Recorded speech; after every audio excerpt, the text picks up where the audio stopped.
तेलंगाना के मुसलमानों ने इनको भी जिताया है, इनको भी जिताया है, लेकिन न इन्होंने एक भी मुसलमान को नहीं जिताया है। लेकिन न इन्होंने एक भी मुसलमान को नहीं जिताया है। और मुसलमानों की नुमाइंदगी करने वाली जमात को खत्म करने के मंसूबे व साजिशें बनाई गई, कोशिशें की गई, लेकिन वो साजिशें, वो मंसूबे, वो ख्वाब चुकनाचूर हो गए। हम जहां थे वहीं हैं और वहीं रहेंगे। हम में कोई कमी नहीं आई। कभी ये यहां से यहां आते हैं, कभी वो वहां से यहां आते हैं, लेकिन हम जहां थे वहीं हैं और वहीं रहेंगे। और बेबाकी के साथ, पूरी दियानत के साथ, ईमानदारी के साथ, इखलास के साथ मुसलमानों की नुमाइंदगी करते रहेंगे। और ये बात इसलिए कह रहे हैं कि मुसलमान हिंदुस्तान का दूसरे दर्जे का शहरी नहीं है। मुसलमान को भी दस्तूर हिंद ने वो बराबर का हक दिया गया।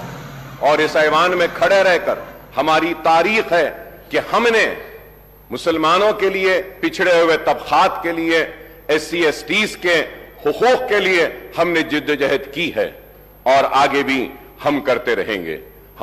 तो सुना दोस्तों आपने, ये जनाब अकबरुद्दीन ओवैसी हैं। कौन इन्हें नहीं जानता है। असदुद्दीन ओवैसी के छोटे भाई जो हमेशा लगभग वक्त जो है अखबारों की सुर्खियों में होते हैं, कभी अपनी बयान की वजह से, कभी अपने काम की वजह से। और आज फिर आपने देखा कि किस तरह से उनका ये वीडियो सोशल मीडिया पे वायरल हो रहा है।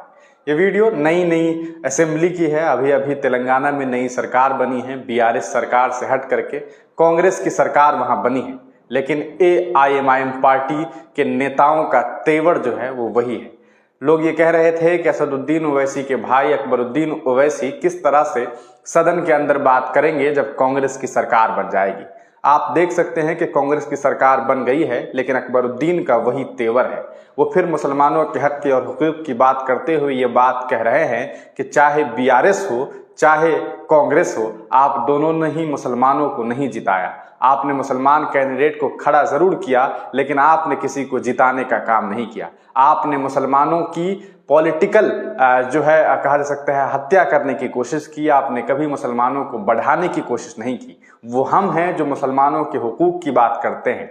वो हम हैं जो SC ST माइनॉरिटी के हुकूक की बात करते हैं और मुसलमानों को और SC ST को एक जो है कहा जा सकता है कि अव्वल नंबर पे रखने वाले लोग हैं। वो आप लोग हैं जो चाहते हैं कि मुसलमान दोयम दर्जे का रह करके रहे, लेकिन हम हैं जो हम मुसलमानों के हुकूक की बात करते हैं। उन्होंने ये भी बात कही कि सरकारें आएंगी जाएंगी, कभी ये लोग इधर जाएंगे, कभी ये लोग उधर जाएंगे। उनका मतलब ये था कि कभी सत्ता इनकी आएगी, कभी सत्ता उनकी आएगी, लेकिन हम वहीं के वहीं हैं और वहीं के वहीं रहेंगे और आवाज़ बुलंद करते रहेंगे मुसलमानों के हुकूक की, माइनॉरिटी के हुकूक की, SC ST दलित समुदाय के हुकूक की।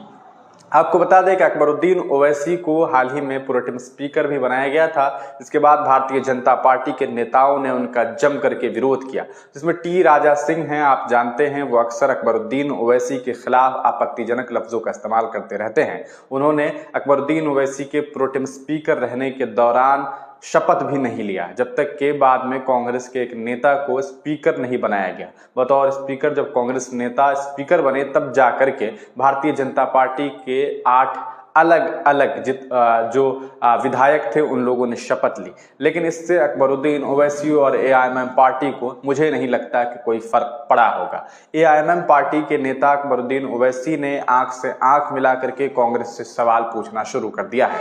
वो पूछ रहे हैं कि आप जो पैसे और अखराजात जो कर रहे हैं, आपके 10 लाख के स्कीम हैं, आपके जो स्कीम्स हैं, उसका इस्तेमाल ज़मीन पर, धरातल पर लोगों के लिए किस तरह से फायदेमंद हो रहा है या नहीं हो रहा है। वो लगातार सरकार पर हमलावर हैं और सरकार से काम लेना चाहते हैं, काम लेकर के लोगों के लिए काम करना चाहते हैं। नेता वही अच्छा है जो सरकार से सवाल करे, सरकार से पैसा लाए और ला करके सड़क पर और कहा जा सकता है ला करके गांव समाज में खर्च करे और गांव समाज और अपने आसपास के इलाके को, अपने क्षेत्र को एक कामयाब क्षेत्र बनाने का काम करे। उनका ये कहना है कि पुरानी शहरों को भी नए शहर बनाने की कोशिश की जाए, मतलब शहरीकरण की जाए और तमाम तरह की बातचीत की। लेकिन इन तमाम बातों में अकबरुद्दीन ओवैसी का सबसे बेहतरीन अंदाज ये रहा कि उन्होंने दोनों ही दल को, चाहे वो बीआरएस हो जिनके वो साथ रहे, चाहे अभी कांग्रेस है जिनके जो अभी सरकार में है, दोनों के ऊपर ही